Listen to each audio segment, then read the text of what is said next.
Alors, ravi d'être revenu parmi vous. Est-ce que vous acceptez d'être réveillé? Est-ce que vous acceptez?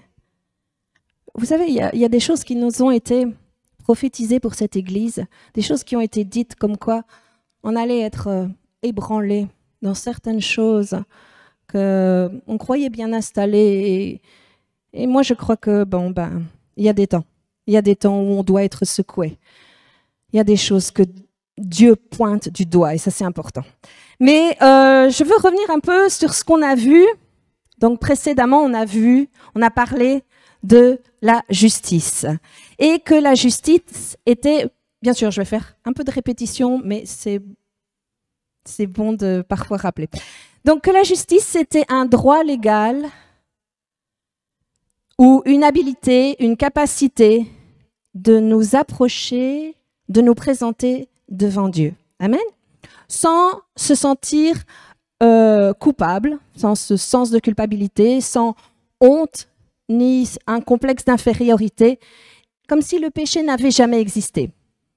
Nous avons vu également que être juste, c'était être innocent devant Dieu et justifié. Que la justice, elle nous a été donnée par Dieu et qu'on est non seulement justifié au travers du sacrifice de Jésus, mais que nos péchés ont été pardonnés et effacés. Alors, on a vu également que on n'a pas seulement reçu la justice, mais on a été rendu juste à travers Jésus-Christ. Et qu'à partir du moment où Adam a eu péché, le péché est entré dans le monde, et alors Adam, l'homme, ne pouvait plus s'approcher de Dieu sans avoir peur, sans craindre et sans se sentir jugé. Mais on a vu aussi qu'il y avait cette conscience du péché qui a suscité, qui, en fait, on en a parlé, qui a donné toutes les religions dans le monde pour essayer, au travers de ces religions et de ces pratiques, de payer pour nos propres péchés, ou de faire des choses pour enlever cette conscience du péché qui pesait, ce sentiment de culpabilité, cet état qui nous donne un complexe d'infériorité. Et on voit ça, que ça se fait un petit peu à travers tout le monde. Mais je voudrais... Je parle de la même manière. Bien. Donc, on a vu que tous ces gens, au travers de pratiques religieuses et tout ça, faisaient ça pour essayer d'enlever ce poids de péché, cette conscience du péché. Mais vous savez que c'est pas seulement... c'est à cause de ça, à cause de cette conscience du péché, vous savez qu'il y a eu l'athéisme qui est né.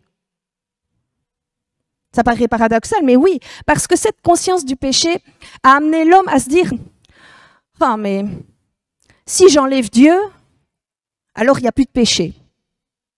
Et si j'enlève le péché, il n'y a plus cette conscience de péché, il n'y a plus cette condamnation. Eh bien, si on enlève cette conscience de péché, eh bien, je suis plus coupable. » C'est un petit peu ça qui s'est passé, et c'est comme ça, afin de se débarrasser de cette conscience du péché, afin de se débarrasser de cette culpabilité, je parle trop vite, et ce sentiment d'infériorité, ils se sont débarrassés complètement de la notion qu'il y a Dieu et que Dieu existe. Justement, à ce sujet, à propos de ces personnes qui sont athéistes, j'entendais un témoignage d'un ancien vétéran de la guerre du Vietnam, qui était, lui, chrétien, et qui racontait que lorsqu'il était là-bas,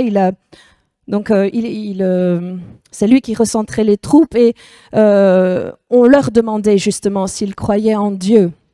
Et il disait, il y en avait énormément qui disaient non, moi je suis athée, Dieu c'est des histoires, Dieu n'existe pas, c'est une invention de l'homme et tout, non. Et bon, c'était coché, mais il dit, je me suis rendu compte qu'une fois sur le terrain, et qu'on était au plus fort du combat, que les balles fusaient, que les bombes explosaient, que c'était vraiment que c'était critique. C'était ceux-là qui criaient « Dieu, aide-moi !» comme par hasard. Ils criaient, c'était ceux qui disaient « Non, Dieu n'existe pas » et au plus fort de la guerre, alors qu'ils étaient dans l'inquiétude, c'était ceux-là qui criaient à Dieu. Mais pourquoi? Mais parce qu'à l'intérieur de chacun de nous, nous avons la conscience que Dieu existe et que Dieu est réel. Et c'est cela qu'on prend conscience que Dieu est saint, juste et parfait. Ceci nous renvoie à notre propre condition de pécheur. Mais pour que ce ne soit pas ce fardeau, Dieu a fait quelque chose d'extraordinaire contre cette condition de pécheur, afin que nous puissions nous approcher de lui, sans nous sentir coupables, sans nous sentir honteux. Avec ce complexe d'infériorité, Dieu a payé une fois pour toutes pour le péché au travers de Jésus-Christ. Et ça, on l'a vu dans Hébreux 10, la fois précédente.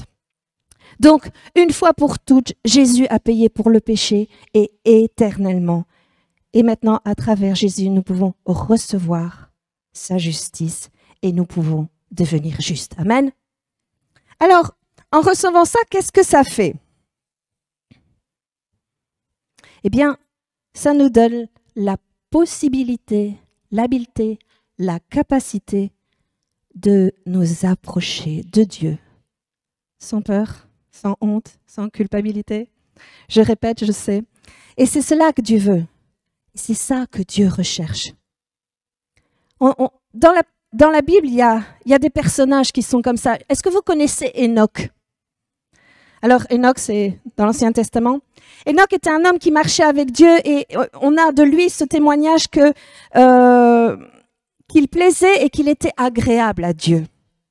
Et Enoch avait cette conscience de Dieu que, oui, Dieu m'aime.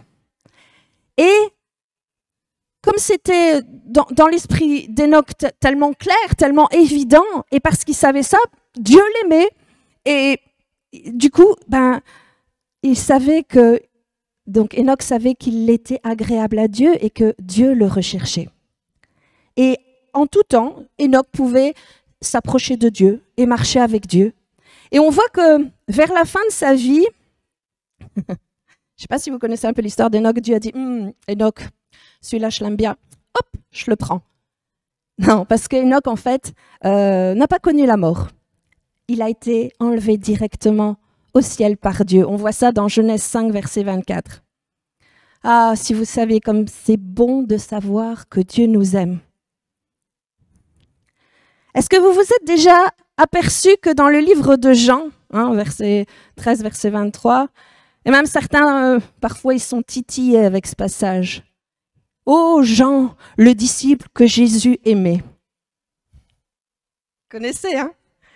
Qu'est-ce qu'il fait là, Jean? Il se vante ou quoi? Ouais, en plus, c'est dans son passage, c'est lui qui a écrit. On dit quoi? Il a la grosse tête, il est le chouchou de Jésus? Vous vous êtes jamais posé la question? Le disciple que Jésus aime. Pourquoi? Eh bien, parce que Jean avait une révélation. Non pas de combien il aimait Dieu, mais combien Dieu l'aimait. Jean avait appris à être ancré, fondé, enraciné dans l'amour de Dieu. Vous savez, même dans l'histoire, il y a on nous a rapporté un petit peu par rapport à l'histoire de Jean sous l'empereur Domitien, qu'ils ont voulu tuer Jean à cause de son ministère. Et ils ont voulu le jeter dans une cuve d'huile bouillante. Et en fait, ça ne lui a rien fait du tout. Je ne sais pas si vous avez déjà reçu une petite gouttelette d'huile bouillante quand vous cuisinez, mais ça fait bien mal. Eh bien là, non.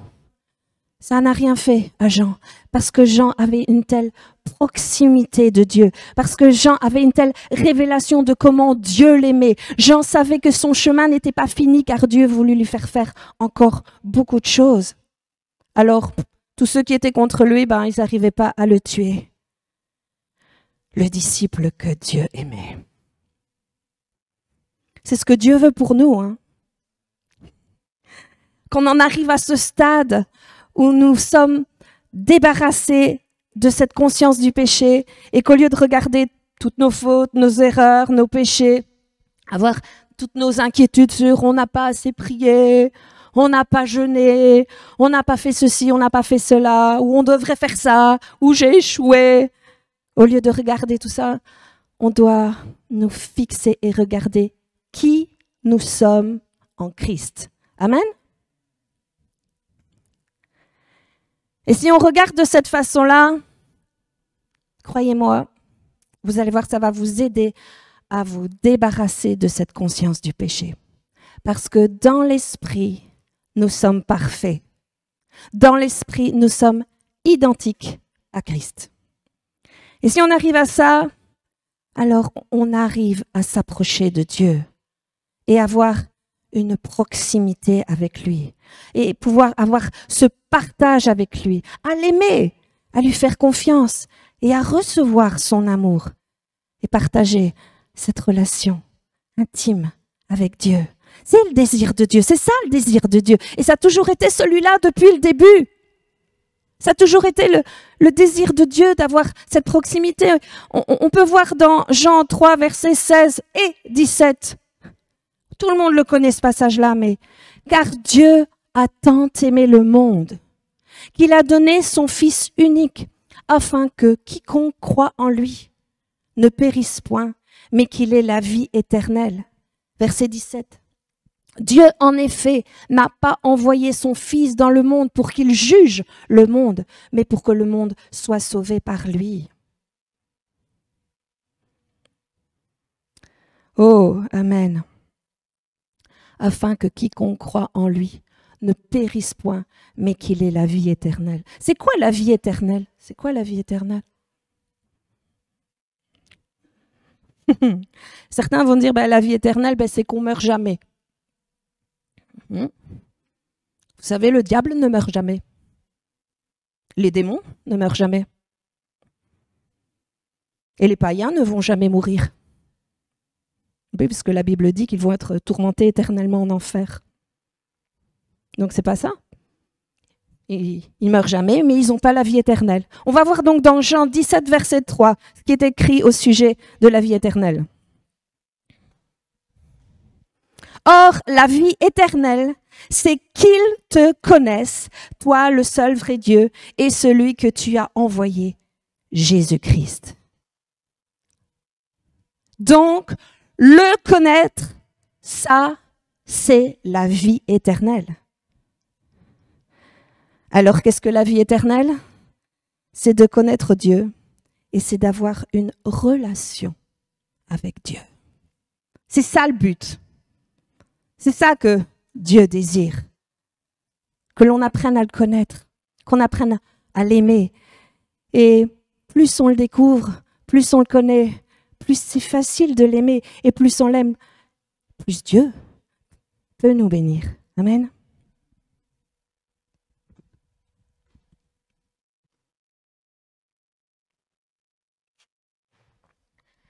Dans le premier enseignement, rappelez-vous, j'ai parlé que dès le début, le commencement, le but de Dieu, lorsqu'il a créé l'homme, c'était pour partager. Parce que Dieu est amour.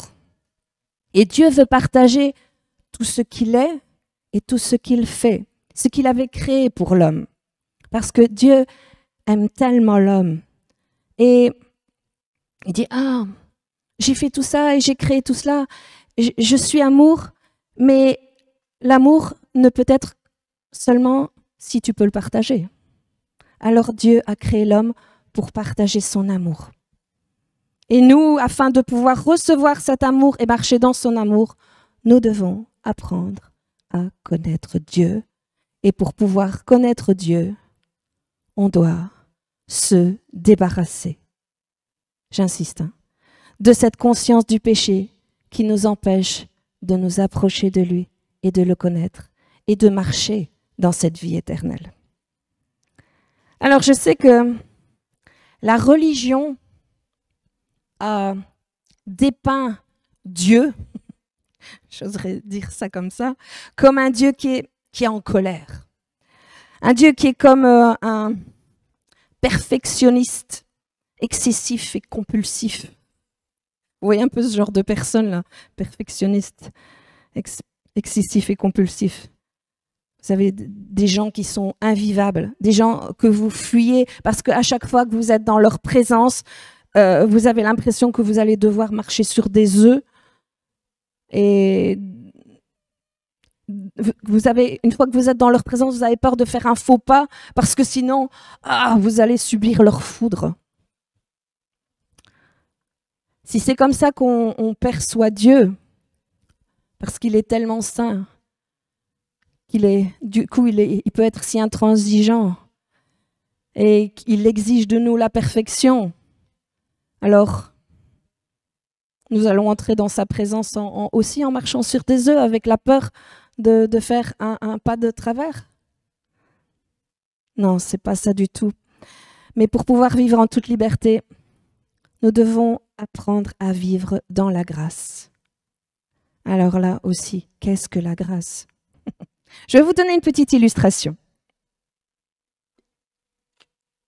Je ne sais pas si vous avez déjà vu, dans certains spectacles ou certains cirques, vous avez des trapézistes, des funambules, des gens qui font des acrobaties à plusieurs mètres de haut. Et quand vous les regardez, ils ont l'air de faire ça avec une telle aisance et une telle facilité et sans crainte et sans peur. Mais pourquoi? Parce qu'en dessous, il y a un filet. Il y a un filet. Et ils sont assurés par ce filet. Et s'ils tombent, ça va, c'est pas fatal, ça les rattrape. J'oserais dire que c'est un peu comme ça la grâce de Dieu. Et c'est comme si Dieu nous disait, vous n'avez pas besoin de marcher sur des œufs quand vous vous approchez de moi, ni avoir peur de faire un faux pas ou avoir peur de tomber, parce que sinon ça va faire peser encore une fois sur vous la conscience du péché et vous empêcher de venir à moi avec confiance, aisance et sans avoir peur de faire une erreur. C'est ça la grâce, c'est quelque chose que Dieu a étendu en disant, voilà, tu peux faire des erreurs. Ça ne va pas être fatal. Ma grâce va te rattraper. Donc, le but de Dieu, c'est d'avoir une intimité, une proximité, une relation chaleureuse. Quand on parle du péché, tout de suite, c'est un peu tabou. Hein. Et on se dit, oui, Dieu et le péché, ça c'est sûr, hein, on va en parler ensuite.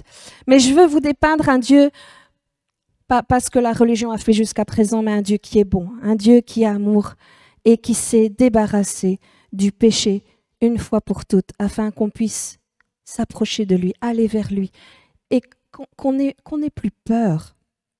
Vous savez, on dit de Dieu qu'il est le Père et il est un bon Père, un excellent Père qui aime quand ses enfants marchent vers lui. Il y en a beaucoup ici qui ont eu des enfants. Et je ne sais pas si vous pouvez vous souvenir des premiers pas de votre enfant. Et il y a là l'enfant qui est prêt à marcher, le père est devant, et l'enfant est là, à ses gauches, ses jambes, un petit peu du caoutchouc. Et puis, il fait son premier pas. Et on se dit, ouh là là. Et alors, le père voit le premier pas. Oh, c'est bien, mon fils. C'est bien, vas-y, continue. Et alors, maman, t'as vu? Il a fait un pas. Ça, c'est mon fils. Et puis, l'enfant fait un deuxième pas. Et puis là, il tombe. Qu'est-ce qui se passe? Oh, vraiment? T'es incapable. T'as vu ton fils? Non, c'est pas ça du tout qu'il fait. Il dit non, t'inquiète pas mon chéri, non, pleure pas, vas-y, papa va t'aider. Il le relève, il dit, allez, vas-y, continue, tu peux le faire. Oui, vas-y, avance. C'est bien mon fils. C'est un peu ça, Hein? C'est un peu la même chose pour nous quand nous commençons à marcher dans la foi, dans cet appel digne de Dieu et que nous essayons de faire des pas en avant. On peut tomber.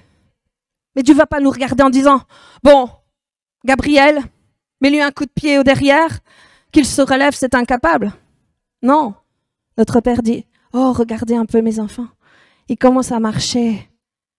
Ah, je vais les encourager, je vais les aider, les exhorter à se relever. » Oui, C'est ce Dieu-là, c'est ça un père. C'est pas commencer à condamner parce qu'il a chuté.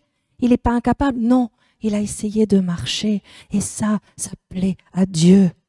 Alors, afin de pouvoir marcher avec lui et lui faire confiance et ne pas avoir peur de marcher vers lui, même maladroitement, nous devons enlever cette peur, cette crainte malsaine.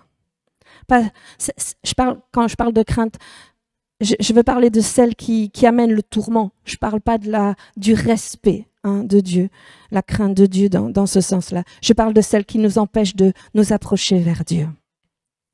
On va prendre 2 Corinthiens 5, verset 19.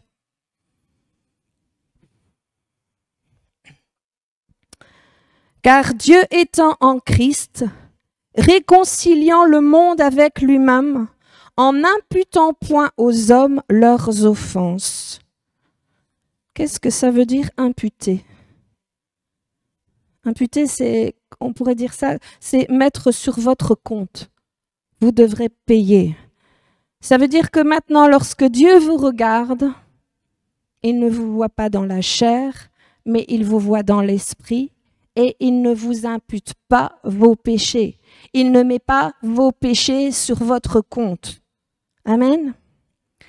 Et on a vu que le gros problème, ce n'était pas le péché, mais c'était surtout la conscience du péché.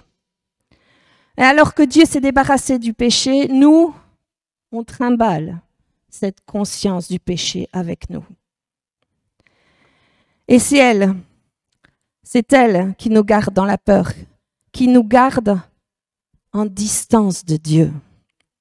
Et c'est ça dont on doit absolument se débarrasser. Vous savez, quand un chrétien continue de fixer toute son attention sur ses péchés, sur ses fautes, sur ce qu'il aurait dû faire, ou ce qu'il n'a pas fait, ou fait ce qu'il n'aurait pas dû, eh bien, ça développe, ça entretient la conscience du péché. Alors nous, chrétiens, on doit arrêter de fixer notre attention sur tout ce qui nourrit cette conscience du péché. Alors, il y en a certains qui vont me dire « Ah, alors, ça veut dire que je ne regarde plus mes péchés. » Rappelez-vous, nous devons apprendre à marcher dans l'esprit. Laissez le Saint-Esprit nous révéler ce que vous devez changer. Laissez le Saint-Esprit vous convaincre. On doit plus s'approcher de Dieu dans la prière en gémissant sur toute la liste des choses mauvaises qu'on a faites. Si on continue d'entretenir cette façon de faire, cette façon de penser, ça va produire encore plus d'échecs, encore plus de péchés, encore plus de fautes. C'est terrible, mais c'est comme un peu un cercle vicieux, cette situation.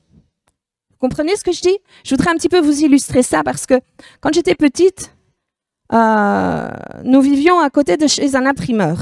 Notre voisin était un imprimeur. Et j'allais souvent le voir pour du papier, parce que j'aimais bien dessiner. Il était très gentil, ce vieil imprimeur. Et j'allais voir son atelier, c'était très intéressant. C'était de l'imprimerie à l'ancienne, évidemment. Et il avait, pour les petits tirages, donc pas pour beaucoup de feuilles, il avait une petite imprimante où il y avait un cadre, une matrice, je vais appeler ça comme ça, où il plaçait toutes les lettres, une à une, et il formait les mots, le texte et tout ça. Et ensuite, il ancrait et il posait une feuille, il tournait, et puis voilà, il faisait feuille à feuille, c'était à l'ancienne. Et c'est quelque part fascinant, mais si vous avez beau mettre, donc vous mettez votre texte, vous mettez votre feuille, et que vous regardez, et que vous constatez une faute, ce n'est pas le fait de venir remettre une feuille et de repasser le truc qui va corriger. Chaque feuille que vous allez poser, vous allez reproduire l'erreur. Il faut changer la matrice. Donc, c'est nos pensées, notre mentalité, c'est la matrice. Et les pages qu'on imprime, c'est nos actions. Donc, c'est nos pensées, notre mentalité qui doit changer. Et du coup, l'impression, nos actions vont être bonnes. Vous comprenez ce que j'essaye d'exprimer là? Donc, on doit casser ce cercle vicieux. Il faut constamment nous focaliser sur qui on est en Christ. Nous regarder comme dans un miroir, le reflet, la gloire de Dieu, afin d'être transformés à l'extérieur dans la même image.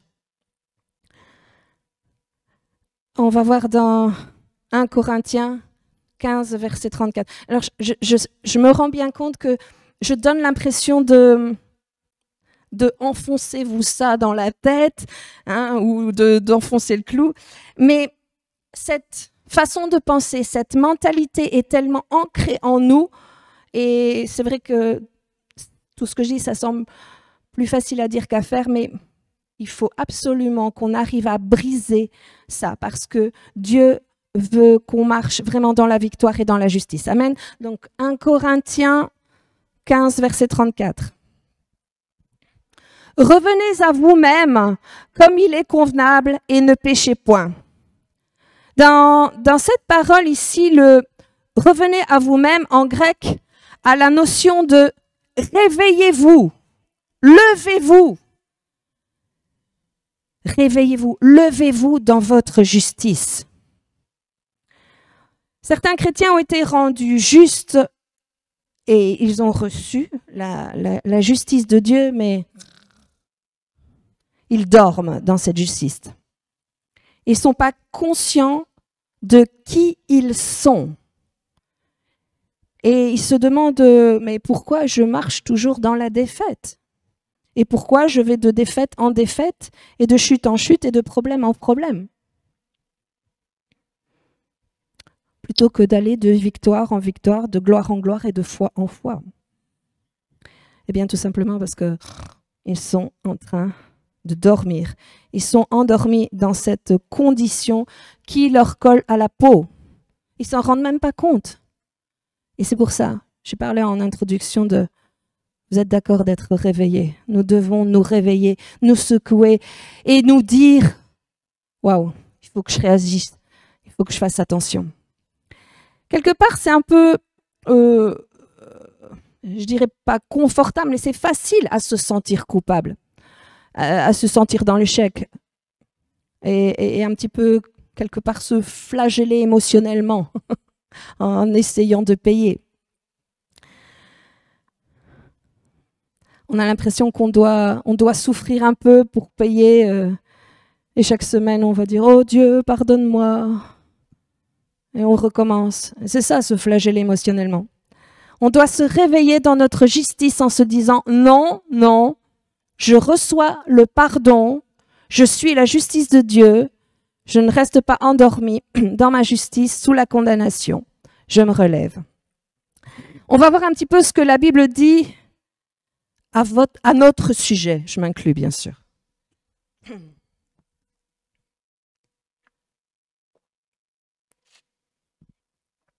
Alors, je voudrais que vous ayez l'audace, oui, la volonté de vous approprier tout ce qu'on va lire et de vous dire, oui, c'est bien de moi qu'on parle. Et ne dites pas, ah, mais ça, c'est pas pour moi, c'est plutôt cette personne-là. Ce qu'on va lire aussi ici vous concerne. C'est votre image, c'est votre nature, c'est votre reflet. Psaume 92, verset 13. Les justes croissent comme le palmier, ils s'élèvent comme le cèdre du Liban. Ouais, bon, c'est peut-être 14, parce que selon les Bibles, mais c'est pas grave. Ça veut dire qu'en tant que juste, vous aurez du succès en Christ et vous marchez dans la victoire. On continue dans toutes ces bénédictions qui sont en accord avec les justes et ceux qui se reconnaissent justes. Psaume 68, verset 4. C'est vrai que moi j'ai eu le problème avec les textes, c'était le verset d'avant ou d'après selon la Bible, je ne sais pas pourquoi. Donc, psaume 68, verset 4. Mais les justes se réjouissent, il triomphe devant Dieu. Quoi dit, c'est toujours pas ça? Oui, je sais, j'ai eu le même problème.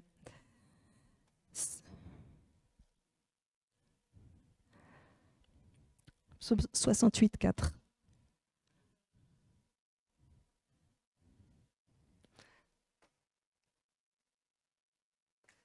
Regarde juste celui d'avant.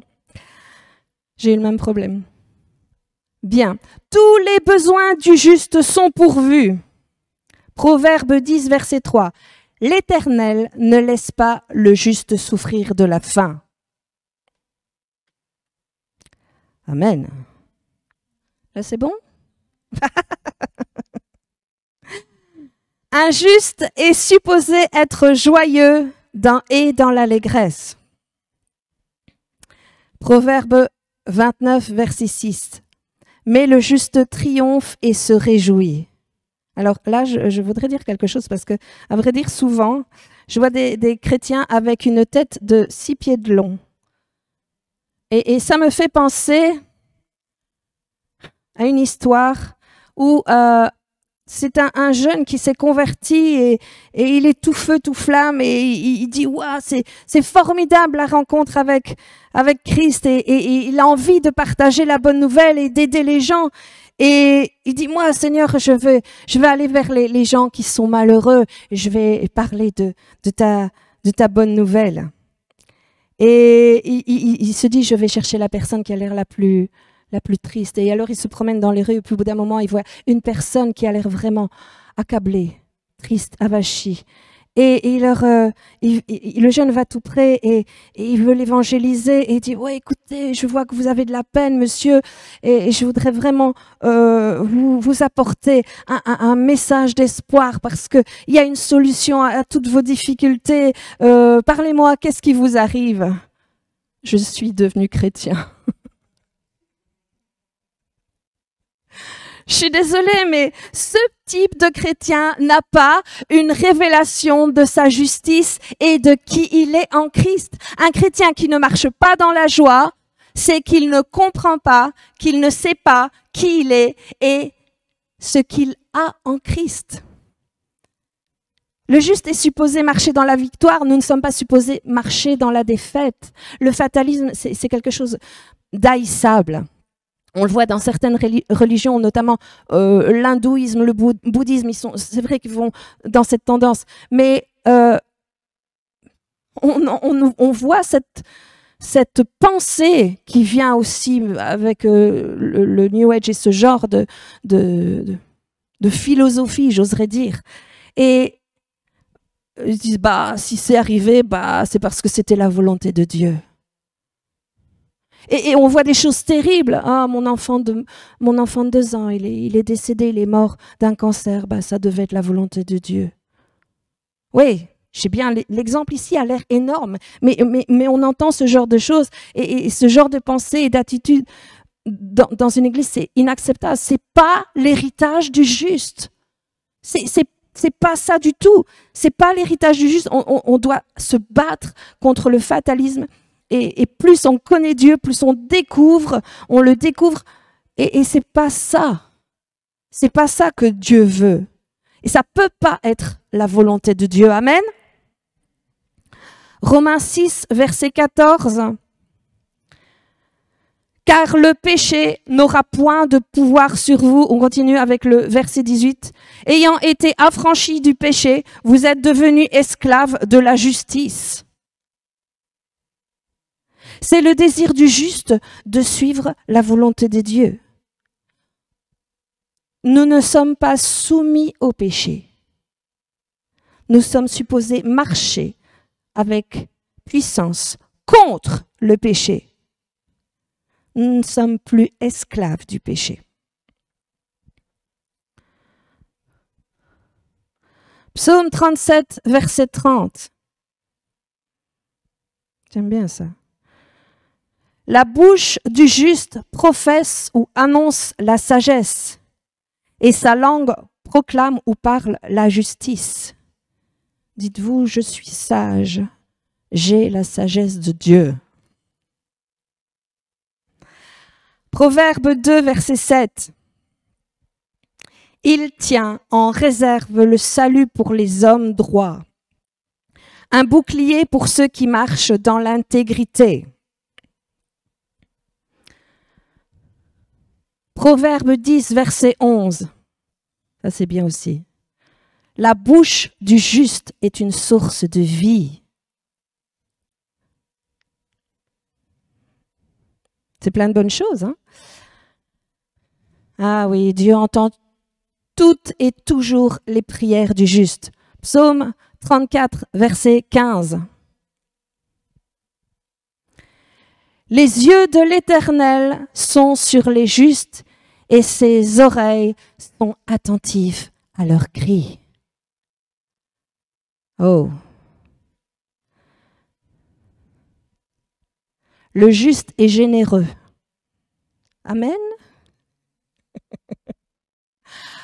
Nous ne sommes pas pingres, nous sommes généreux. Le juste donne sans parcimonie. Pourquoi? Parce que c'est dans sa nature. Et parce que c'est la nature de Dieu. Ben oui, oui. Dieu a tant aimé le monde qu'il a donné. Sans compter, sans parcimonie. Il a donné pleinement. Amen. Vous avez l'amitié et la faveur de Dieu.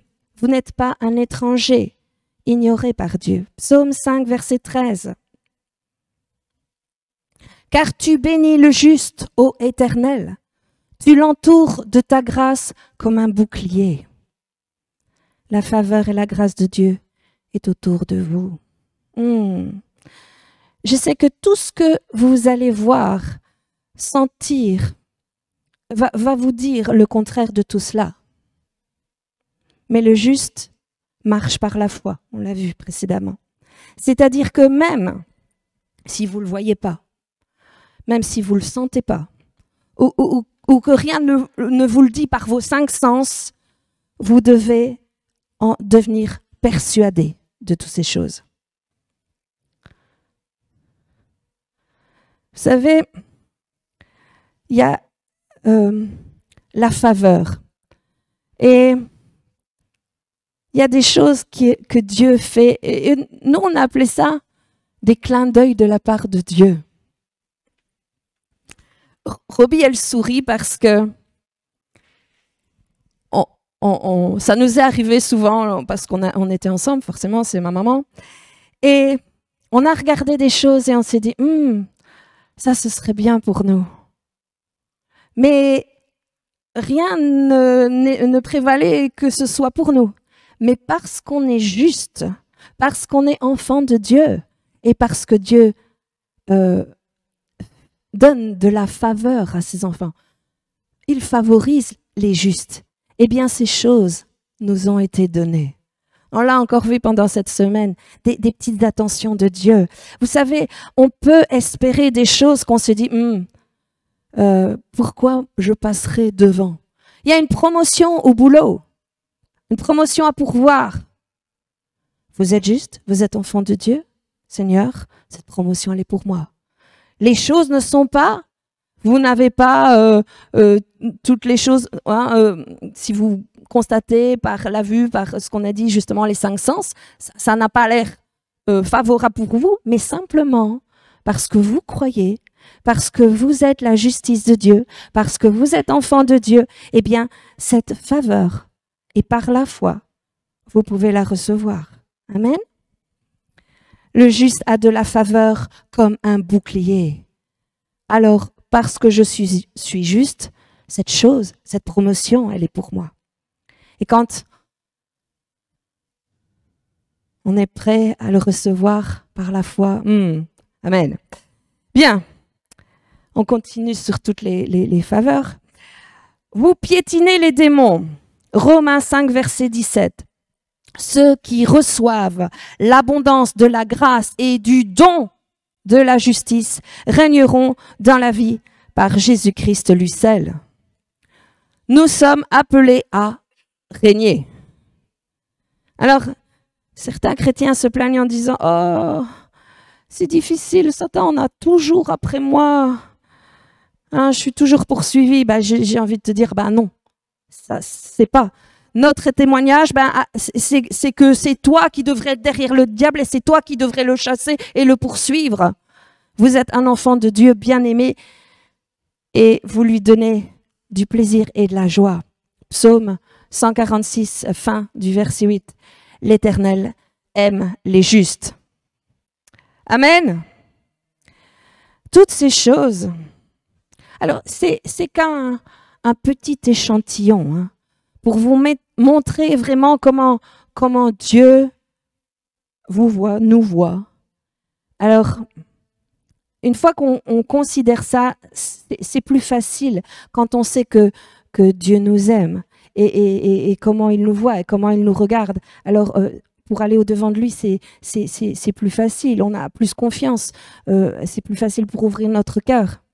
On sait qu'il ne va pas nous piétiner, nous marcher dessus et qu'il ne va pas nous juger, nous condamner. C'est du coup, quand on a toutes ces choses en pensée et au cœur, c'est plus facile pour venir dans sa présence et pour lui faire confiance. Amen.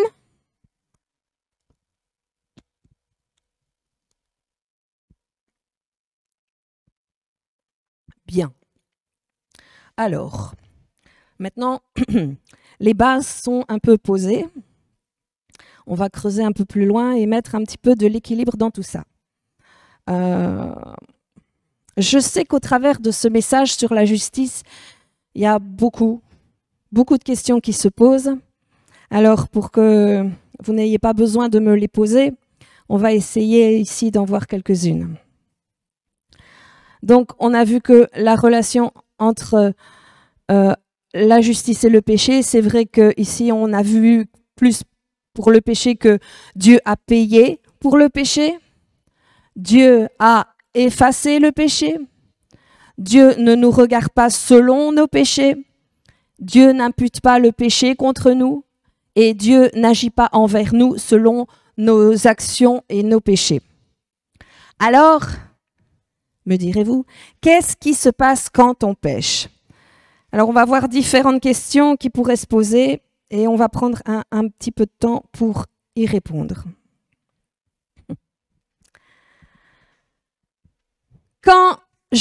Première question, donc, quand je reçois Jésus ou quand j'ai reçu Jésus et que je n'ai pas avoué tous mes péchés, tout ce que j'ai commis afin d'être pardonné, est-ce que je dois aller en arrière et me rappeler tous mes péchés, hein, tous ces anciens péchés commis dans le passé et les confesser?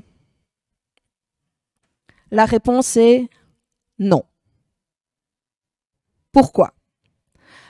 Je sens, ne me lapidez pas tout de suite, hein, mettez vos pierres sur les chaises, soyez patients, je vais expliquer.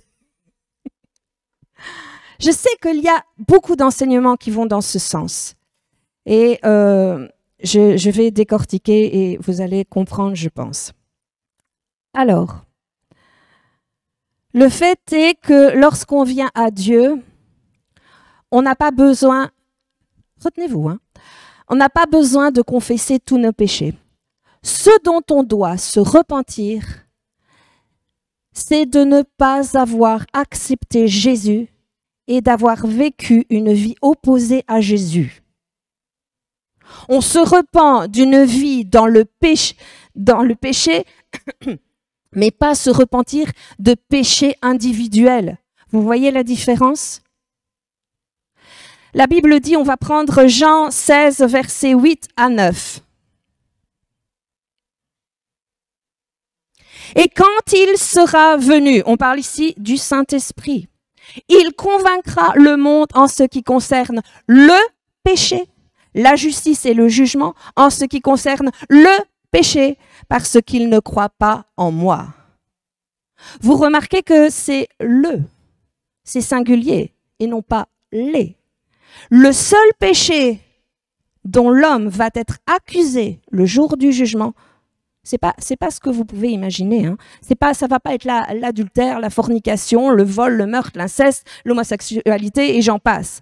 Ça va être le péché de ne pas avoir cru, de ne pas avoir accepté Jésus. Pourquoi? Parce que tout le péché que Jésus a porté est payé. Mais le seul péché qui va envoyer l'homme en enfer, c'est le péché d'avoir rejeté Jésus comme Sauveur et Seigneur.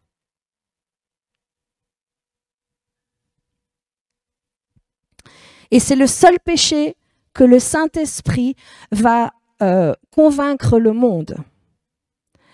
C'est de ce péché-là que le Saint-Esprit convaincra les hommes comme quoi ils ont besoin de Jésus. Qu'ils mènent une vie de péché et qu'ils doivent recevoir le salut en Jésus-Christ. 1 Corinthiens 6, verset 11 dit « Mais vous avez été lavés, mais vous avez été sanctifiés, mais vous avez été justifiés au nom du Seigneur Jésus et par l'Esprit de notre Dieu. » Amen. Vous avez été lavés, vous avez été sanctifiés, vous avez été justifiés au nom du Seigneur Jésus et par l'Esprit de notre Dieu. Donc, si vous avez été justifiés, déclarés, purifiés, lavés, pardonnés, ça veut dire que tout votre péché passé, présent et futur a été enlevé, effacé et oublié. Donc, vous n'avez pas besoin de retourner en arrière et essayer de vous rappeler les péchés que vous avez commis par le passé. Ce serait pratiquement impossible de toute façon. Est-ce que vous vous rappelez de ce que vous avez fait il y a 1 an, vous? À moins d'avoir fait un truc énorme, mais on est dans l'incapacité. Déjà qu'on ne se souvient pas d'il y a 3 semaines. Alors imaginez si vous deviez commencer à retourner avec tout ce qu'il y a en arrière. C'est impossible, c'est impossible. Alors, comment pourriez-vous vous souvenir de votre passé pour essayer de retrouver tous les péchés que vous avez commis pour pouvoir les confesser? C'est pratiquement impossible. Psaume 103, verset 12 dit « Autant l'Orient est éloigné de l'Occident, autant il éloigne de nous nos transgressions. » Vous savez rapprocher l'Orient de l'Occident, vous?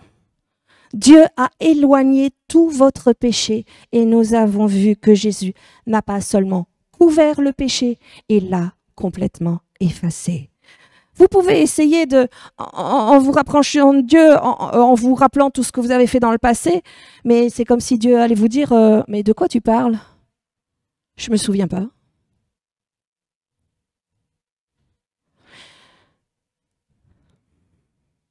Rappelez-vous, nous sommes juste devant Dieu, vous êtes comme si vous n'avez jamais péché.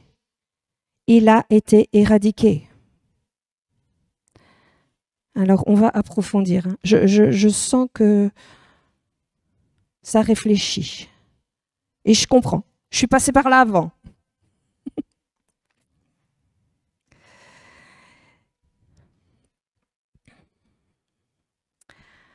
Alors, comme je vous l'avais dit la fois précédente, c'est vrai qu'on a amené toutes des choses et c'est très, très encourageant. Ça continue de l'être, hein, c'est pas ça. Mais je vous avais parlé qu'il y a un côté pile, mais un côté face. Et on va voir qu'au travers des questions suivantes, eh bien, je vais vous faire voir les autres faces. Alors, j'ai le ressenti de vous avoir envoyé un coup de poing, là, mais je vous encourage, un petit peu comme les chrétiens de la ville de Béret. Vous savez ce qu'ils faisaient? Ils écoutaient, mais après, qu'est-ce qu'ils faisaient? Ils allaient voir et ils retournaient dans les Écritures pour vérifier si ce qui avait été entendu était la vérité. Vous pouvez voir ça dans Acte 17, verset 11. Alors, je ne vous demande pas de me croire les yeux fermés, hein, mais d'écouter simplement ce que je dis et s'il y a des choses qui vous chiffonnent, ben, allez voir dans les Écritures pour vérifier. Amen. Deuxième question. Si je pêche, est-ce que je perds ma justice? Je vais faire une petite pause. Non. Parce qu'un péché ou même une série de péchés ne peut pas vous faire perdre votre justice. On ne perd pas sa justice comme on pourrait perdre ses clés ou sa paire de lunettes. Hein. Ce n'est pas possible, puisqu'en tant que nouvelle créature en Christ, nous sommes justes. Cela fait partie de notre nature. On a vu ça. 1 Jean 4, verset 17. Tel il est, tel nous sommes aussi dans ce monde, et c'est en cela que l'amour est parfait en nous, afin que nous ayons de l'assurance au jour du jugement.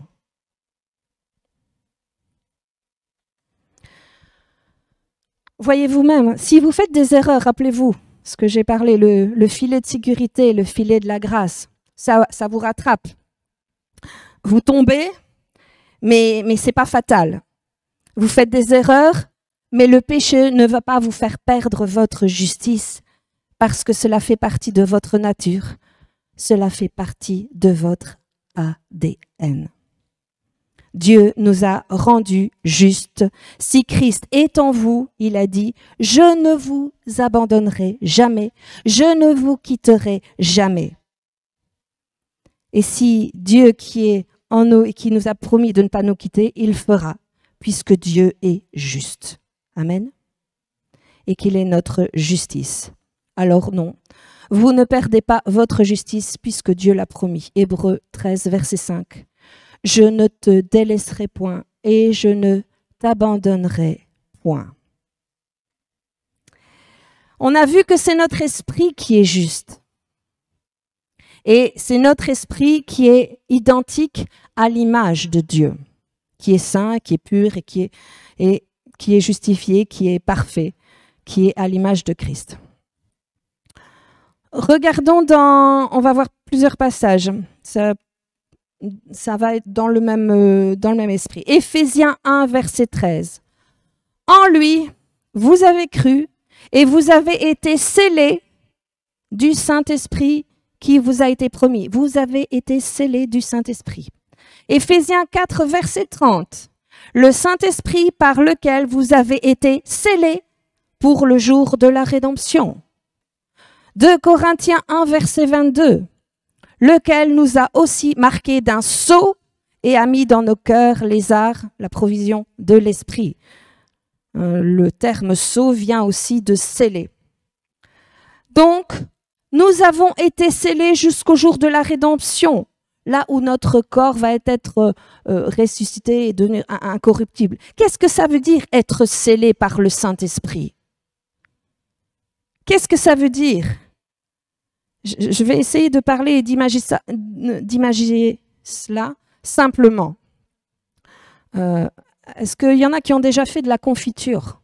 Quand vous avez rempli les pots de confiture, afin que toute la corruption qui est éventuellement à l'extérieur ne rentre pas dans le pot pour pourrir ou corrompre la confiture qui est à l'intérieur, on voit même des machines qui font le vide d'air de ça qui est...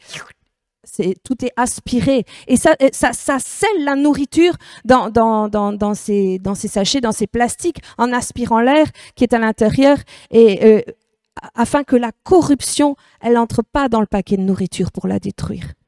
Hein, c'est le principe de sous-vide. On fait pareil donc avec les pots. Eh bien, c'est vrai que ça semble énorme, mais c'est un peu ce qui s'est passé. C'est le Saint-Esprit a scellé notre esprit afin que le péché qui est dans notre chair, parce que nous sommes corps, âme et esprit, le corps, donc c'est la chair, le péché et la corruption du monde n'entrent pas dans notre esprit. Vous comprenez cela? Donc l'esprit ne peut pas être atteignable par la corruption du péché, parce que nous avons été scellés dans l'esprit. Nous avons vu également que notre esprit ne veut pas et ne peut pas pécher. 1 Jean 3, verset 9 nous dit « Quiconque est né de Dieu ne pratique pas le péché, parce que la semence de Dieu demeure en lui et il ne peut pécher parce qu'il est né de Dieu. » Quiconque est né de Dieu ne pratique pas le péché, parce que la semence de Dieu demeure en lui et il ne peut pécher parce qu'il est né de Dieu. C'est quoi la partie de vous qui est née de Dieu? c'est votre esprit. Où est la semence de Dieu? En vous, dans votre esprit. Donc, votre esprit est né de Dieu et ne peut pas pécher et ne veut pas pécher. Selon 1 Jean 3, verset 9, ça c'est ce qu'il est dit dans ce passage-là, et votre esprit a été scellé. Donc ça veut dire si votre esprit qui est juste, si votre esprit qui est saint, qui est pur et qui est identique à l'image de Jésus ne peut pas et ne veut pas et ne peut pas pécher, ça veut dire que le péché que vous commettez dans votre chair ne va pas affecter, ne va pas corrompre votre esprit, ainsi que la justice de Dieu qui est en vous. Comprenez cela? Je sais que c'est beaucoup. Ça amène à réfléchir. Hein? Votre esprit ne veut pas pécher et ne peut pas pécher. Et votre esprit a été scellé par le Saint-Esprit afin que le péché, la corruption qui est à l'extérieur, ne rentre pas dans votre esprit et n'abîme pas et ne détruise pas la nature qui est en vous, cette nature identique à celle de Dieu. On est des bons pots de confiture.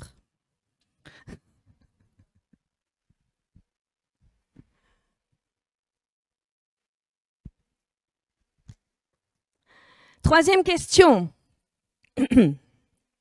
Alors ça veut dire que je peux pécher autant que je veux et garder mon salut.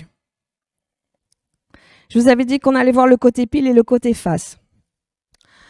Alors, parce que si je pêche, je ne peux pas perdre mon salut, comme mes clés ou mes lunettes. Ben, si c'est comme ça, ben, allons-y gaiement, hein, mes amis. Fait-on et commettons le péché. Je paraphrase, hein, bien sûr. C'est une bonne question, je crois. Le fait est que si vraiment vous êtes né de nouveau et que vraiment vous êtes une nouvelle créature, votre esprit, rappelez-vous, Romains 7, 22, ne veut pas et ne peut pas. Mais si vous avez cette attitude, ah, la grâce de Dieu abonde, on n'est pas sous la loi, alors allons-y, maintenant je peux faire ce que je veux, tromper mon mari, je peux vivre dans le péché, je m'arrête de lire ma Bible, tout est permis. Si c'est l'attitude de quelqu'un, alors je vous dirais, je me pose des questions, je doute que cette personne soit vraiment sauvée et née de nouveau. Parce que dans votre esprit, votre être intérieur, vous ne voulez pas pécher. Si quelqu'un me dit, alors Agathe, si je pêche, je ne perds pas ma justice, tout va bien. Allons-y. Si on me dit ça, je doute qu'il soit né de nouveau. Hein. Car si vraiment vous êtes né de nouveau, votre cœur a été changé. Et vous avez maintenant un cœur qui veut non seulement plaire à Dieu, mais il a la puissance de marcher dans la justice. Romains 7, verset 22. J'ai plaisir à marcher dans la volonté de Dieu, dans la parole de Dieu, selon l'homme intérieur. Vous savez, ce que je constate, c'est que dans le but de faire de l'évangélisation, très souvent on a fait l'erreur de « Ah ouais, ok, viens, répète après moi cette petite prière, tu dis je crois en Jésus, il est le Fils de Dieu, et comme ça va, t'es sauvé, t'iras pas en enfer. » Je suis désolée, là, on a loupé complètement ce qu'était l'évangile. Et on n'a jamais vu Jésus courir après les gens. Il disait, si vous voulez recevoir le salut, venez à moi. Et c'était les gens qui se déplaçaient vers Jésus pour entendre. Je ne dis pas qu'il ne faut pas aller vers les perdus, attention. Mais ce que je veux dire, c'est qu'on a vendu un évangile bradé. En disant simplement, fais une petite prière. Et qu'est-ce qui se passe? Les gens prient une petite prière en se disant, ah bah ça va, c'est mon passe-droit, j'échappe à l'enfer. Mais dans leur cœur, ça n'a jamais été une prière de cœur. Et si on lit Romains 10, verset 10, qu'est-ce qu'il nous est dit? que si vous croyez dans votre cœur et que vous confessez de votre bouche. Vous voyez, c'est cette confession de foi qui vient parce qu'il croit dans son cœur. C'est pour ça que partout où Jésus allait, il prêchait la repentance. Il fallait que les gens en viennent à ce point, à se dire « ma vie doit changer. J'ai pris un mauvais chemin. Je dois changer. » Vous savez ce que ça veut dire réellement repentir? Ça veut dire que l'on se tourne carrément à l'opposé, on change de direction, on change notre manière de penser, notre manière de faire. C'est ça, se repentir. Si la personne se dit, bah alors je vais juste faire une petite prière et je pourrai faire ce que je veux, elle a vraiment rien compris à ce que c'était que l'évangile. L'évangile, c'est comprendre, je vis une vie contraire à Dieu, alors je dois choisir de partir, de maintenant me détourner carrément à l'opposé. Et ceci doit être une prière qui est née du cœur, pas de la tête, pas répétée comme un perroquet. Il y a quelque chose qui doit se passer dans le cœur et c'est souvent là que ça fait défaut. Et c'est vrai que on a ce problème dans certaines églises aujourd'hui qu'on croit qu'on a des personnes à côté de nous et on croit qu'ils sont chrétiens parce qu'ils ont fait la petite prière. Mais on se rend compte de quoi? Qu'il n'y a pas de fruit dans leur vie. Alors on essaye de les faire changer en disant mais non, maintenant que tu es chrétien, tu dois pas faire ça, tu peux plus faire ça, tu peux pas. Et qu'est-ce qu'on se rend compte? C'est qu'ils peuvent pas changer. Ils peuvent pas changer et les conseils qu'on a beau donner, ça marche pas. Mais pourquoi? Parce que ça s'est pas passé au niveau du cœur. C'est ça le problème d'une réelle conversion. Ils peuvent pas changer parce que leur cœur n'a pas été changé. Et quand on présente l'évangile, on doit présenter autre chose qu'une petite prière qui est comme une assurance-vie contre l'enfer. Mais une prière de cœur, où on a compris qui est Jésus et comprendre qu'il va être non seulement notre sauveur, mais qu'il doit devenir notre Seigneur. Se dire qu'on est prêt à mettre notre vie à ses pieds en disant « Ok, maintenant, je vais te faire confiance avec ma vie. Je suis prêt et disposé à vivre avec toi et pour toi, et que toi, tu sois en moi. » C'est pour ça que Jésus a donné la parabole du blé et de l'ivraie. Vous voyez ça dans Matthieu 13. On voit un champ, il y a du blé et de l'ivraie.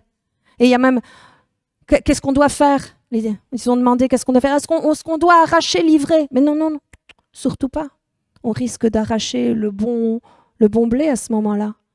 Et Dieu dit, mais non, on verra en son temps. Et il les laisse grandir ensemble. Jésus mais le jour où ils paraîtront devant Jésus, le blé et l'ivraie là, on pourra voir qui ils sont. C'est ça qui fera la différence. Amen. Vous savez que ce n'est pas le fait d'être dans une église qui fait que vous avez une garantie. Hein. Vous devez être en Christ. Certains sont dans les églises, mais ils ne sont pas en Christ. Michel ça me disait de ce genre de personnes, c'était des sympathisants. Vous savez, celui qui est en Christ, c'est celui qui a compris. Ma vie doit changer. J'ai pris une mauvaise direction, je change de direction. Je reconnais que je suis un pécheur et je reconnais que j'ai besoin de Jésus. Je lui donne ma vie et je l'accepte comme Sauveur et Seigneur.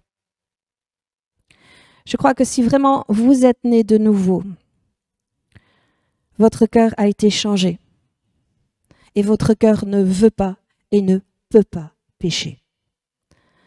C'est-à-dire qu'une personne qui est véritablement née de nouveau, à chaque fois qu'elle est tentée par le péché ou qu'elle est tentée de pécher, il y a à l'intérieur d'elle quelque chose qui va, un combat, quelque chose qui va l'empêcher, qui va la déranger.